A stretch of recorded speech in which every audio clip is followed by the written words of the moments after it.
in our fantastic Community Explorers program. Round of applause. Be here every meeting if that's possible, because I need my popcorn and my water. But if not, I really appreciate it, you guys. Ooh, okay, and not to steal thunder. The CEP students are here in our building once or twice a week with their cafe. Sometimes there's just a talk staff here, and sometimes there are other professional learning meetings. There's other adults in the room, in the building that are able to step into them, and we enjoy their presence here. And if we take a look at their curriculum and what we're trying to engage these students in, it's life skills, it's work skills. And the ability to come in here and operate a cafe and interact with the professionals in this building, they are developing and demonstrating tremendous skills to that process. So it's enjoyable to have them in the building. And I'm also going to tell them that they came in tied in first place in the Scarecrow contest.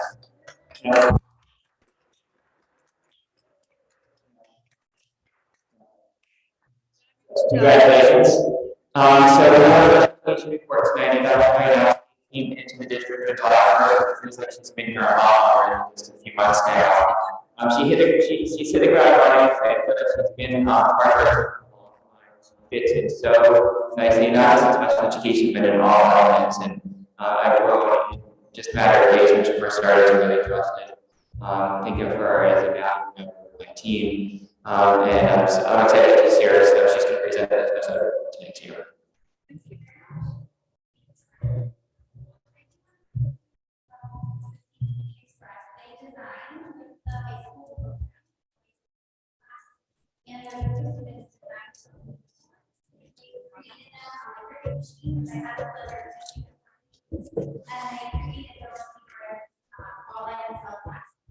Very professional.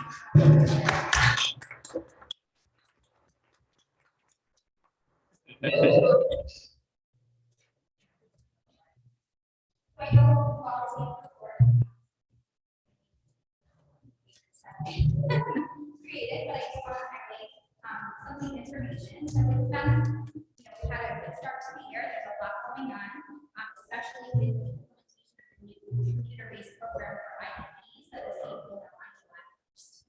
So that has really been a lot of what has been happening in special education because the state's I'm not going to sugarcoat it. There's been some bumps in the road with the program, and we're learning every day how to adjust and make sure that we are doing what we need to do. Teachers are doing what they're doing. And I'll talk a little bit more about that. Our rates of identification have increased, and I think how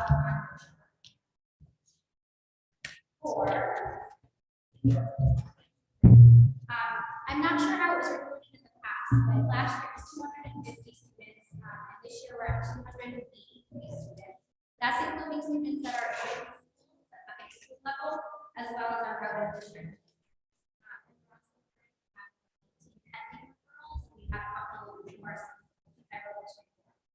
We are seeing increased numbers of special education students being referred and also our preschool program is also growing. We have quite a few right now working with from parents. We are though getting closer to last year learning about the model years, but we're very close to 50%. So actually our program is at 50% model classrooms. And our pre-K program is at 41.5%. We're really close. So just a couple more model years and we'll be at that kind of state expected 50%. So we've invested a lot of time in the past. So prior to me being here at social emotional well-being for our students or families and us. However, we have been seeing an increase in student behavior across the district as well. So it's something that we are working on with our social workers, our PCA team, our behavior. We still have the relationship with the Oxford Development Center, which has been really helpful in terms of the crisis. But we are kind of in the process of this contract is ending and looking for other support sites. So that's something that we're going to be exploring with the budget process and with the finance committee different options that we have to support here. The special education department will continue to, we had an this year are paraprofessionals. I will like to add, so the finance director gave me a little bit more information today. And we are right where we should be in terms of the budget for paraprofessionals. We are right at the mark that was projected. So it is a little bit different than this report. We are seeing an increase from last year, but we are ensuring that are aligned to your needs across our independence and generalizing. Part of the new program for the state, CT says, make sure that we kind of look at ways to paid supports so that we can develop, very independent students and maximize their outcomes. On page 3 of the report is just our current numbers in terms of special education, as well as our students by disability. My math was wrong. So we have 18 special education teachers, right? We do have 3 school psychologists, and we do have 1 division. We are working very hard to try to get into ways to get school psychologists. We reached out to the university. We are posting it many different ways, but unfortunately, we haven't had that position. And then we have 43 paraprofessionals, so this is a little different because we have 8 that are special education paraprofessionals, 3 kindergarten paraprofessionals. So we're at 46.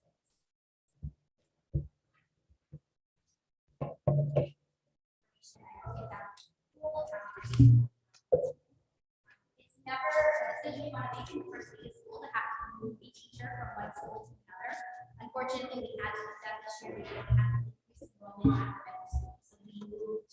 You can look. We did an analysis, Linda and I, the students, the student caseloads, the hours. We looked at it in many different ways, and it made the most sense to move a teacher from grade elementary to the middle school. And the numbers, just in number of students, there is quite a difference. So a little bit more information on CTSAC. So on July 1st, the State Department of Education and the Bureau of Special Education had a new state IEP program. They call it CTSAC. It was designed to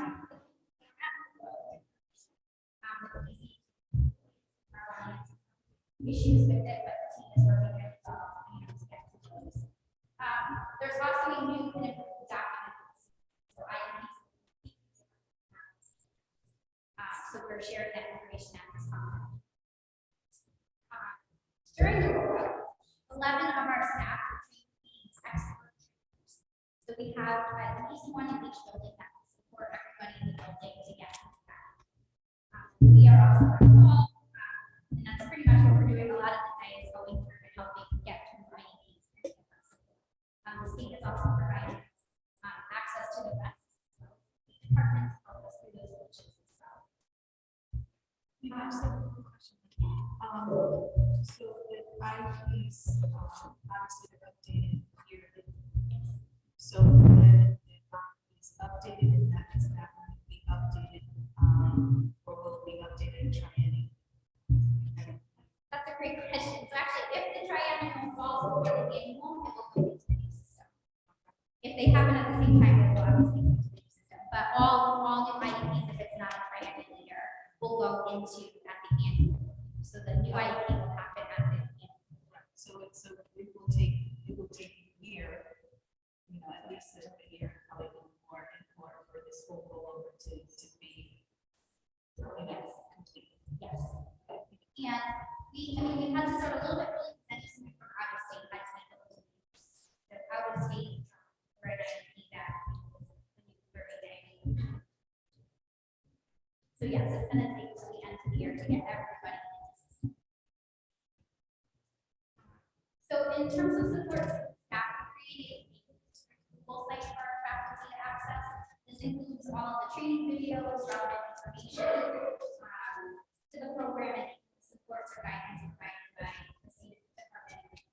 So they can log right into the Google site, and it's kind of organized in a way that if they have a question about higher ed, all the information there.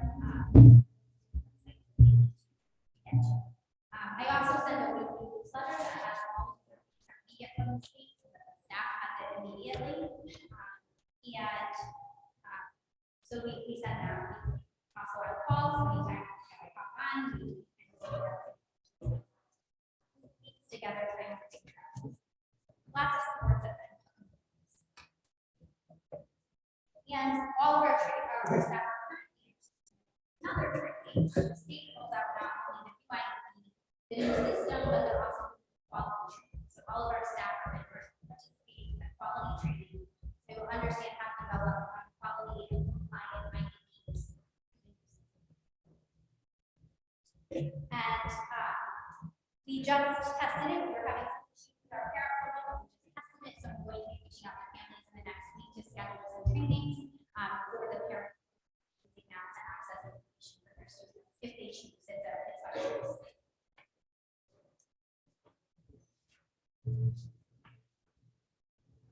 The next thing I want to try specialized programs. We did have a new program that we had in the last year. So we have a specialized program now at every grade level. We have an elementary comprehensive learning program. This program that is at Quaker Farms. It has a high to-goal ratio, but that's really supporting.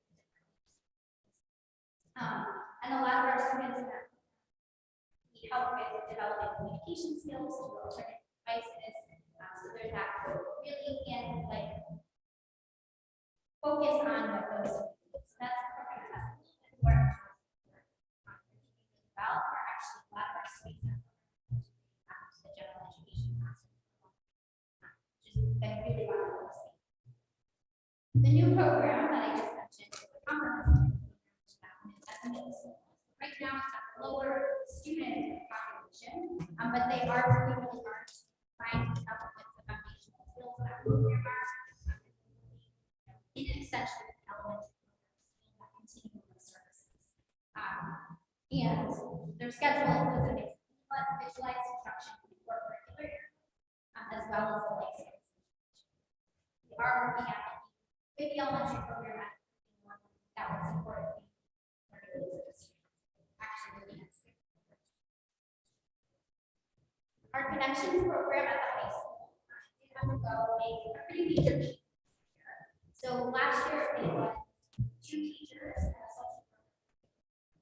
We decreased the program to 1 special education teacher and a social worker hired now supports the whole high school, including the connections program. They've been doing really well for this reduction. We know to check in. The daily schedule has been developed to address the teacher and combination of member staff and students still receive their core instruction throughout the day.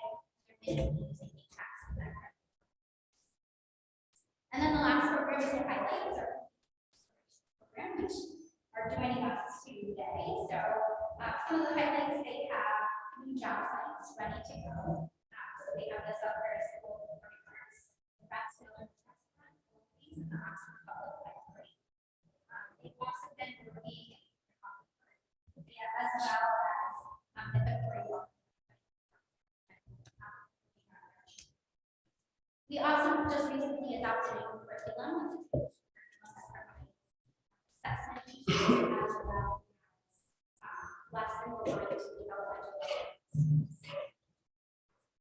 Just to highlight some of the special education department goals. Our initiative is implementing CT sets and making sure all of our staff are comfortable and parents understand that change. Through professional development, we're really going to strengthen the specialized programs and ensure that we have the appropriate and necessary things in place to be supported in those programs through the various stages, including looking at the curriculum and developing consistency and coherence from each of the programs. We really want it to be continual services and not segmented. There's this elementary program, there's a middle school program, there's a high school program. We really want it to be moving across all of them. And then the other component that we continue to focus on for students. So it's in a really great place right now. So we're tuning and growing to maximize. In terms of development, I'm working to create special education stakeholders, of teachers across the buildings, so we can programming, and have a support everybody. And what's going on, what's going well, what's not going well. Today was the first day we implemented effective practices with paraprofessionals, paraeducators. That was the last school year. It was grant funded by Cedar and 4 modules. I'm going to be very soon sending an email about our training opportunities, trying to get some insight of what parents are in need of in terms of technology, IEPs, PPT meetings, and then reviewing and recommending social media. That's an option to them. There are a couple of identified needs that I have seen since July 1st. We are doing really well with that structure. We have to also focus on special materials for specialized instruction and math, increasing job shadowing opportunities for our high school students, so that we are kind of working with actually see if there's opportunities that overlap. We have a lot of students in basic level transition goals that need some different job shadowing opportunities that overlap. Defining mathematics and standalone courses for the high school and middle schools, and we have standalone courses. What are the expectations for curriculum and schools? And finally,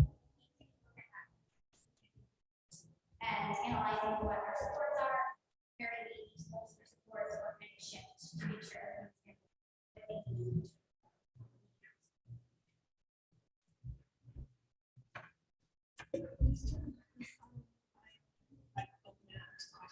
I do have one question. Investigate specialized instruction programs and resources for men. So, just elaborate on that. Sure. So we have mathematics throughout the district, but when it comes to special resources are different ways to teach. So we're seeing that there's a little bit of a lack in that type. So just investigating different things at different levels that we need. For instance, the touch map is something that could be implemented at the younger level if that's instruction, but getting more of those specific types of Would our math coaches be able to help out with that, or would it have to be delivered by a special education teacher? Or maybe that's what you investigate. Yeah, I think we can have a conversation. Sometimes I find math coaches don't know of some of these specialized programs. That's something to have a district conversation about because they could be. Right. Okay, that was my question. Go ahead, Nicole. Hi, thank you for being here tonight. I had a question about page 3. You have the chart with the students by disability. And one of the lines is SLDD. I assume that's specific learning disability dyslexia. And that shows that there's 13 identified students in the entire district. I was always under the impression that just statistically that 5 to 10% of the student population is dyslexic. But we only have 13 identified. Are we not checking the box, or I'm wondering where the disparity is there? Yeah, so I think the dyslexia has been kind of added to that a little bit later on. So I do think or suspect that some of it is because they were identified before that component was available. So it is a process of looking at that multidisciplinary evaluation report and making sure that we are addressing all. So when we're doing a reevaluation, making sure that we're looking at that component. The nice thing too is the state has updated those documents, and it makes it a lot more specific for us to gather the information and make that choice of whether it's dyslexia. So we're actually, our staff, our reading specialists are engaging the staff in training on how to use those documents and what data they're looking for to build evaluations to make sure we have to make that decision. The reason I bring it up is because I know that we have 2 highly trained Wharton Gillingham specialists in district. And I know they're also in high demand. So identifying who needs that is probably really important. And 13 just seems like a low number to me. Yeah, I would agree. I think we need to do some more evaluations, making sure that we're special for reading that is. Thank you. Go ahead, Vic. I guess my question is, thank you. Is SLD part of SLDD? Because there's 90 people in that category, and when I look at the terminology, that's dyslexia also. So is there a separation there of versus another?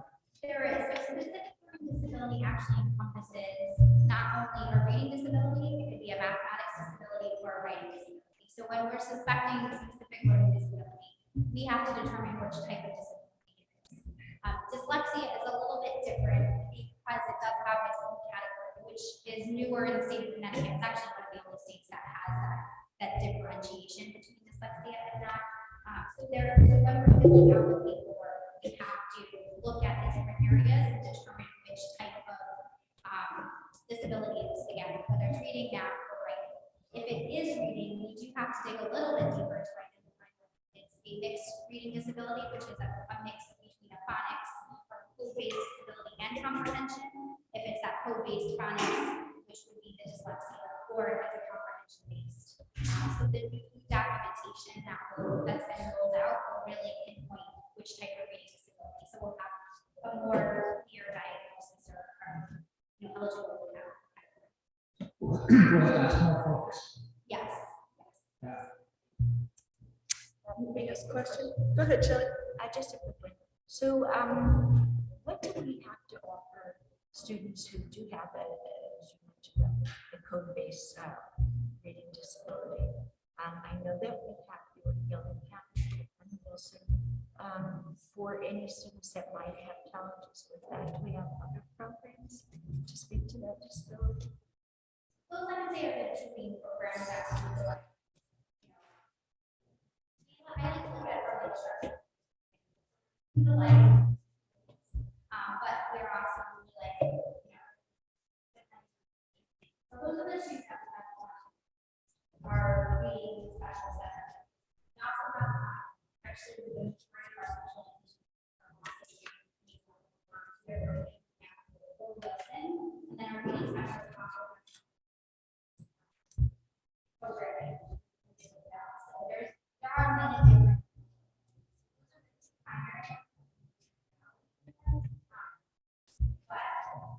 Sounds like you have. Yeah, we really focus on. I'm the person that wants to lay out.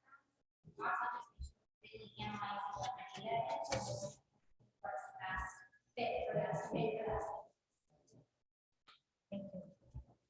Any other questions? Megan? No, I'm sorry. Yeah, you can ask her personally. So everyone's good? All right, well, thank you so much, Megan, and thank you to our Thank CPD. you. Nice job.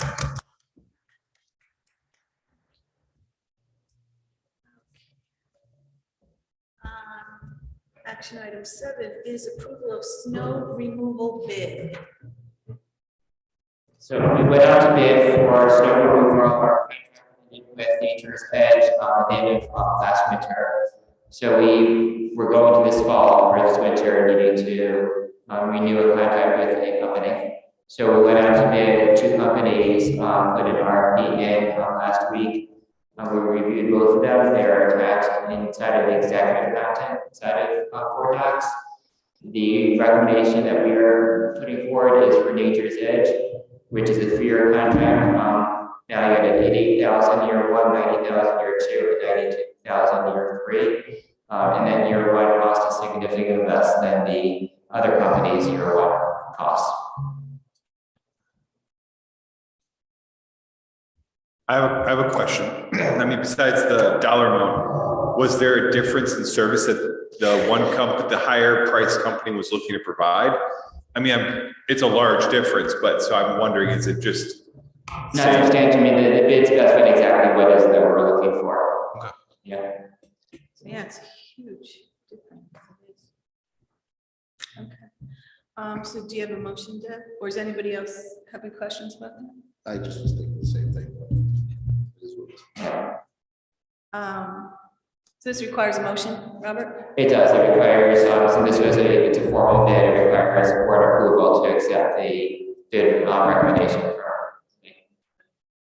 So motion to approve and accept Nature's Edge bid recommendation For snow removal. for snow removal. Second. Second from Mike. Any further discussions or questions? All those in favor? Aye. Opposed? Or abstain? Motion carries. Acceptance of gifts from Parks and Rec. So Parks and Rec has requested that we accept 2 gifts, one being a volleyball net for middle school, and the second for scoreboard installation at Upgrade Middle School. The value of these, since they are gifts to the school, they become basically property within the school, would require a board approval for those sets of gifts. So I'm bringing it forward to the board for approval of these 2 gifts. Okay, does anybody have any? No? No? All right, do you want to do the motion? Do we have a total amount of what the gift is? Yes, so the installation cost for the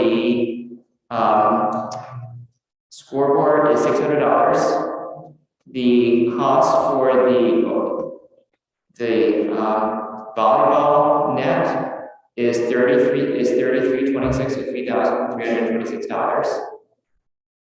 The cost for the scoreboard is $8,160.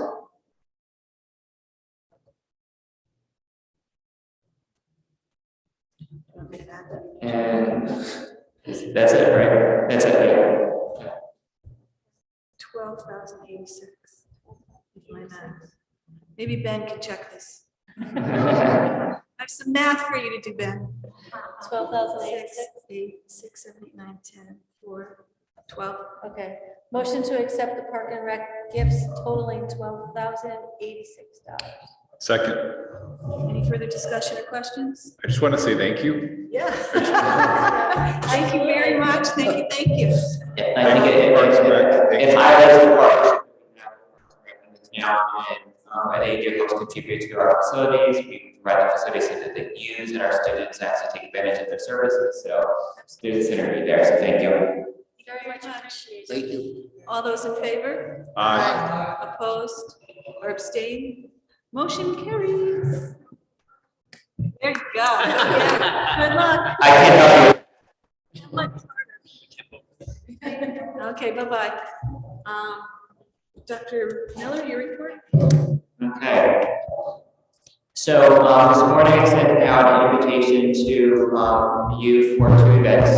First being Veterans Day celebration, which is in high school on Friday morning, which is Veterans Day.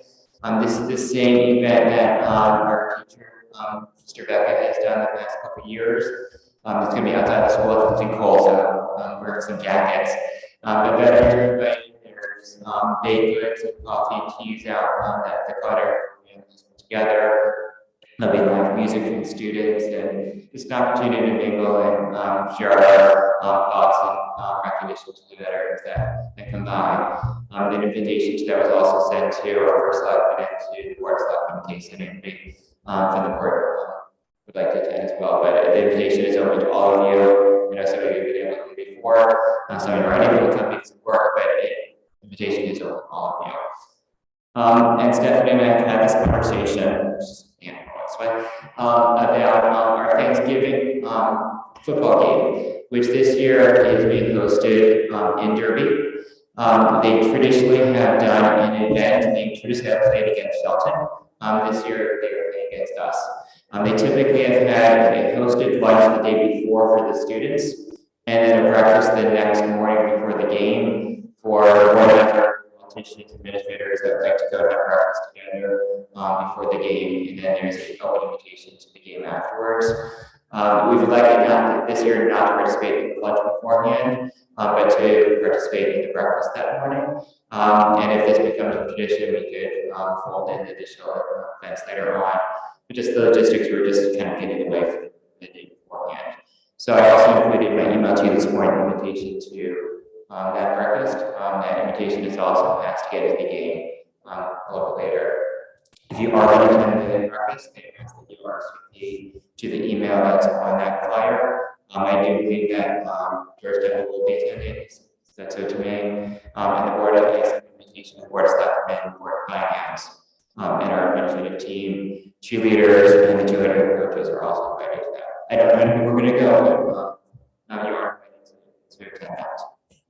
And just to clarify, this could have been a third event, because obviously it used to be Derby Shelton. Yes. That was the big game, and it was the Derby Shelton Rotary that used to host the luncheon. So I think that's probably, unless that was a totally different event, I think that, and obviously, because it's the Derby Shelton Rotary, they're not gonna host it for, Right. Oxford, which makes sense. So Right. I'm thrilled that we're going to this breakfast. I think it's great for our kids to, break bread. Well, our kids are not going to be there, though. Yeah, our kids are not going to be there. Our kids are not going to be there. Oh, no? No, so it's just for the adults, the breakfast, and the cheerleaders. So the kids are preparing for the game beforehand. Yes. Yeah. For the lunch. The lunch the day beforehand. Yes. So if it's become a tradition that we're planning to play against them in future years, that we will grow this to a bigger set of events for the students. Yeah, that'd be nice. Yeah. Okay. Um, Thank you. and next Wednesday evening, I will be in Hartford for the State Teacher of the Year celebration. Superintendents and the district's Teacher of the Years are invited to walk across the stage and recognized. So I will be there with our Teacher of the Year, Nicole Janopoulos from high school, celebrating her as Teacher of the Year for the district.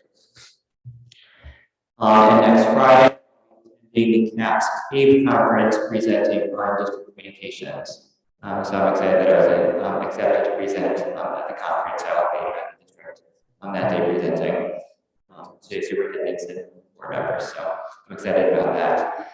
Athletically, we have had a great past week. Our swim team, our girls swim and dive team, they came in second place in the NPL tournament and are now competing at the state level. Our girls volleyball, they already won a playoff game, so I believe that they play again tomorrow evening. And our girls soccer team won the NPL championships last week. They are currently undefeated. They're 19 now. They play tomorrow. The game was originally scheduled for 2. We got it moved to 6 o'clock because it was interfering with the end of the school day and also impacting parents that would like to go to the game. So the game is at 6 p.m. We are hosting it. We were provided a first round bye, so we didn't know until today who we would be playing. We're going to be playing Immaculate. I talked to our teachers, our coaches today, and they were busy watching video tape of the team that they're playing against. But they're excited. I did have to attend. This is the state tournament. This is the state tournament, so they received the first round bye.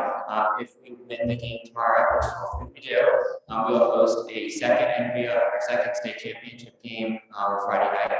For the next game based on 2 days of rest there. So that's exciting. We are charging admission for the game, which is not traditional for soccer, but it's something that is typically done at this level for both the NPL tournaments and the state championship playoff series. So the next game, the Friday night game, that's determined by the state, and we don't get any of that revenue. They get the money that we take tomorrow, go back into our program. In terms of curriculum, I had let you know that we applied for the State Science Reading Masterclass, which is cohort number 2. They first did this in the spring and the summertime, which is funded through state grants, which is not program-based, but around the concept of reading instruction. So we decided that we wanted to apply for it. It was limited in terms of what districts would apply the first round. We wanted to apply and get into it, knowing that we're changing the reading program for next year. There's a lot of districts that have K-12, K-5, 6-12 language arts specialists that are in the district that are working purely on either reading, in some cases writing, in some cases combined. We don't necessarily have that in this district. So I thought there'd be a lot of working at this level. And this cohort provides access to national experts on the science of reading. what it's going to be, and we actually got accepted yesterday. So we are one of, I believe, 12 districts that are part of this cohort. They've taken districts that are similar to each other and mixed it and brought this cohort together. So we're mixed with districts that are similar to ours. We're working with them. So there's 5 days over the course of the year that will be off-site for a full day, working with the cohort. And then online modules that we'll be asked to do in between those sessions. So the first day is November 30th, and that's being focused on literacy, 101 for leaders, knowledgeable awareness. The second day is January 10th, which is around phonics and word recognition. And then February 10th, which is vocabulary and language comprehension. May 2nd, which is skill reading, comprehension and fluency. And then June 7th, which is our reflective experience in the science of reading. And then in between that there'll be work that we're expected to do. It's all designed around building the leadership capacity within. And also they're supposed to be then sending people our way locally here to help us with embedded coaching with our staff as well. So I'm excited about it. You know, our staff have been asking for professional learning. This gives us an opportunity to go beyond what we're trying to do. And once again, it's not focused purely on a specific program, but more on how do we improve our reading instruction. If we take a look at our assessment scores, there are things that we can do to help improve the work that we're doing, getting better results for our students and growing within the district. In terms of who's going to be involved with this process, this is a requirement that the superintendent is involved, so I have to participate in all the activities. We will also be having the director of instruction, director of special education. We'll be having a principal or administrator from each school, elementary schools and the middle school. All out on the same day? One of each, not everybody's out. Okay. So the whole team doesn't. The whole team has to participate. So for 5 days, you're Yes. Megan, Yeah. the principals? Yes. The vice principals will be there. Or vice Yes. versa? When a principal is out of the building, typically there's a teacher in charge that has to go into the building. You'll be in charge, Pam. Yes. Yes. Yes. Oh, gosh. So we are 5 days. We still need. It's a big commitment, but it will really help drive our program.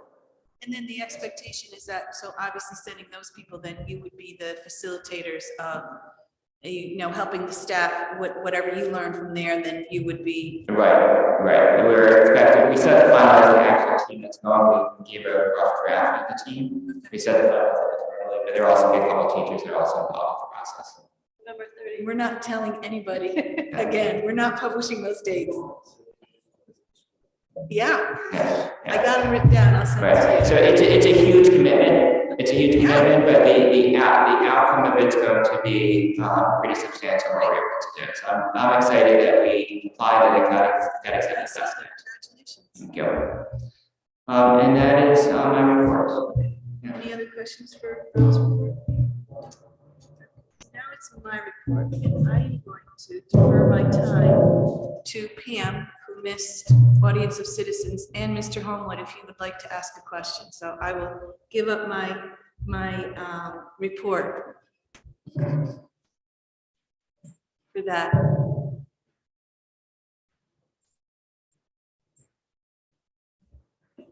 Hello. Ben's father is program. I have a very simple question. There's been some mix up with the registration. Would it be 10 passenger versus an 8 passenger? It's been like several months now.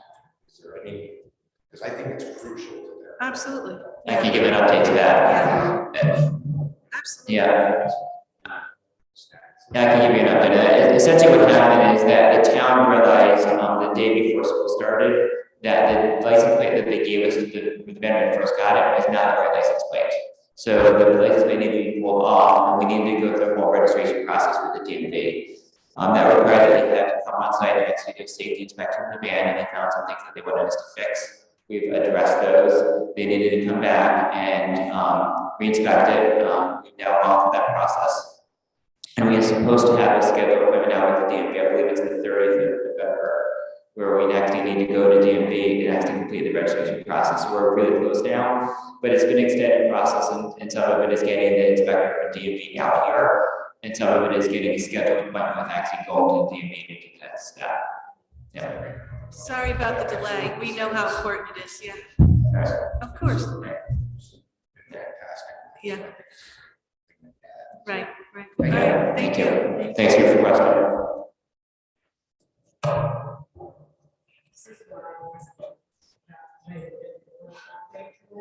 Was probably one of the first ones that we really worked well vertically with all of our teachers. And it was really important to our program because we have basically 3 new teachers in the district. And for them to be able to sit with Bethany and I to get that vertical alignment and to also reassure them that they are fabulous teachers. They're already doing it. We just have to put it in the correct words and know that they're helping us in the long run, teaching the kids by the time they get to high school. And the second thing is that you mentioned we're going to be doing the Veterans Day celebration at the school. Unfortunately, we had tried to get a hold of the American Legion for quite some time. We just kept on crisscrossing. We finally got a hold of the American Legion. They're having their celebration in the morning this year, and it crisscrosses with ours. And I had been talking to Anthony about this. In my heart and in Dave's heart, we want to do something with that. And the kids have been working so well. We have posters hanging at West Haven Veterans Hospital now. And we have people that will come to that will be coming back to our celebration this year as they did in the past. But unfortunately, Veterans Day is it's one day. And really, Veterans Day should be every day. When I was talking to Dave and Anthony about this, I would really like to see like a ziti dinner the night before. This way, you can invite veterans and their families, and they can enjoy dinner. They can still enjoy all our kids singing. They can hear the poetry these kids are writing. They can see the art the kids create for that. So next year, I hope we're going to take it a little bigger, a little better, and not as complicated and crisscrossing with other things. With one day. Yeah. And we have culinary could do the dinner. Yes. And CEP can do the snacks. You know, it's like we can get more people involved with it being the evening at the high school there when we're doing it. And it also doesn't interrupt the educational day. Right. You know, grabbing kids out. Yeah, yeah. You know, No, it's a great idea. Educational mind. Of course. It's still a bump in the road. Right.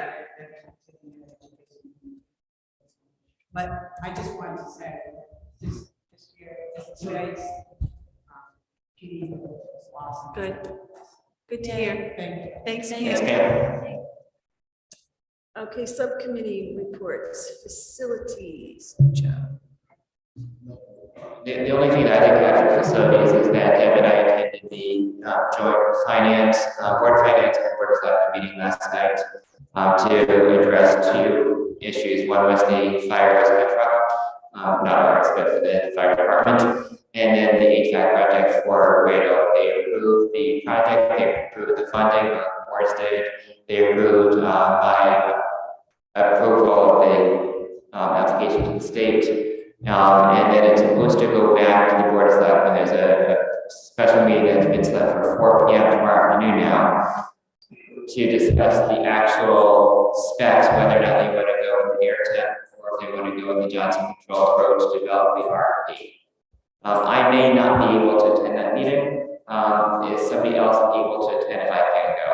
When is it? 4 p.m. tomorrow. I think I'm washing my hair. Oh, no, I think I can go. I can try. And it's at central office? It's at Town Hall. Town hall, that's what I mean. Yeah. Yeah, I can go. Just one other thing that came out of last night is, they talked about funding the $8,000 for the schematics. And they want to take that out of the balance that was left in the Great Oak Committee money, which we've asked, and Rob mentioned again last night to not use that money for anything else but to fix our bathrooms. And I don't know how that'll pan out, but, And I put on record. $8,000 out of the 104 that's left over that we could use towards bathroom repairs. That's terrible. It was a Now, conversation. is that something that's gonna be decided tomorrow, or tomorrow is a special meeting? Tomorrow's a special meeting for them to talk again about the fire rescue truck and about the HVAC retrofit. It's the same motion, it's the same agenda items that they had listed for last night. They were supposed to talk about it last week. 2 years. They were supposed to talk about it last week, they were supposed to talk about it last night.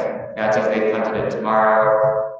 It seems like they're not taking, their actual recommendations from the building committee as to what they brought forward. Now they're going to discuss amongst themselves what direction they want to go in. Why do you have a building committee, and why do you then invite us to go to building committee meetings? And okay, well, hopefully something happens tomorrow. I'll let you know. Okay. Meet Deb and I. So nothing else, Joe? Thank you for that report, Joe. No, I would like to welcome, like D'Agostino, I think it's gonna be a. Yes, absolutely. Yes, absolutely. Look forward to that. Curriculum, so we moved our meeting from this week to November 15th. We have the middle school and the high school schedules to discuss.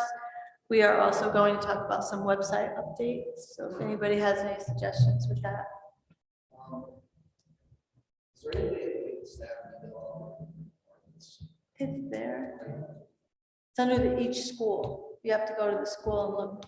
Yeah, it's there. But if anybody has any suggestions on, website stuff, just pop me an email and let me know. But that's about it for curriculum. We'll meet on the 15th. Mike?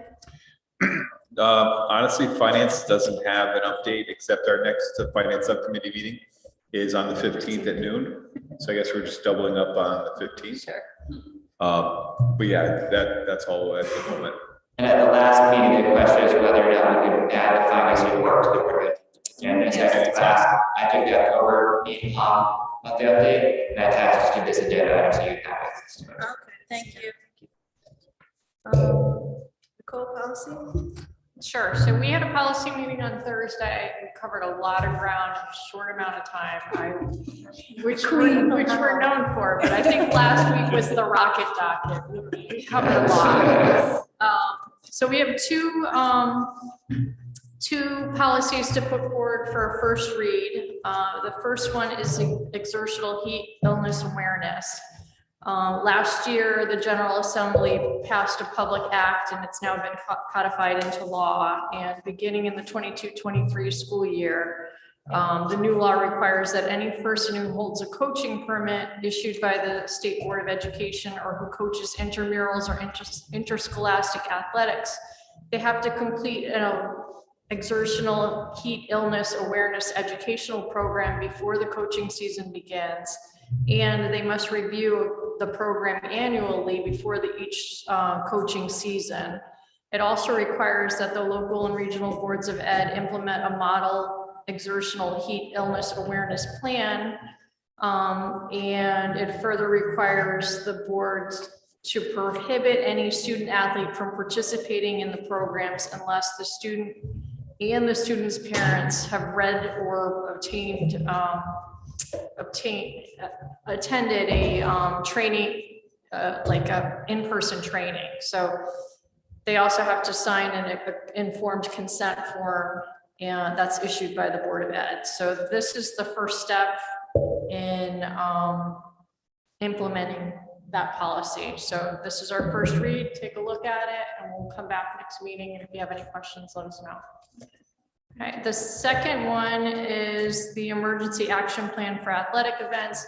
Again, this was a public act that's been codified into law, and it requires us in consultation with our local emergency medical service provider and allied health professionals to develop and implement an emergency action plan for responding to serious or life-threatening sports-related injuries that occur during our athletic events. So the policy outlines the requirements of the plan But it's up to us to be district specific, and we should be developing this with our medical professionals. And I will also add that we knew this law was coming, and our athletic creator put these plans into place, so we added it to our emergency plan that was coming to the state this fall. Oh, so we've already done it? Yes. Okay. Anything else? No, that's it. Good, thank you. Liaison reports. I have something for Oasis. The month of October was focused on taking part in opioid and prescription drug awareness month. Oasis ran 4 ads in the Voices newspaper addressing these issues and encouraged participation in the DEA Prescription Drug Take Back Day and Red Ribbon Week. And Red Ribbon Week is hard to say. It's a movement to raise awareness about drug abuse. Oasis provided resources to the high school and middle school, including certificates, posters, and Red Ribbon Week wristbands at each school. They especially thank Steve Sapraxis, Grace Olbreeze, and Sylvia Olette at the middle school for making it a very big event. The kids made posters, decorated the school and themselves for the week. I'm not quite sure what that means. This all culminated with Vinnie Provenzano, who is the leader of Oasis, and his wife speaking to each class individually on Friday. And I understand that the response was very good and the talk was incredible for the middle school students. So that's what Oasis is doing. And if you could thank him for me. Substance abuse is obviously a critical issue nationwide. We're also seeing increased use at our middle school and our high school here. So him coming in was at the best of Sylvia saying, we have this problem, we need your help. So we acted pretty quickly to come in and put that together for us. Yeah, they're great. It's a great organization. I will extend that. Thank you. Deb, anything? PTO meetings on the 17th, I'll update at the next week. Okay. And I think that's it for our liaisons, isn't it? Okay. Well, without further ado, I make a motion to adjourn this meeting at 7:34. Second. All those in favor? All right. Wow, nice job. Thank you. Good job.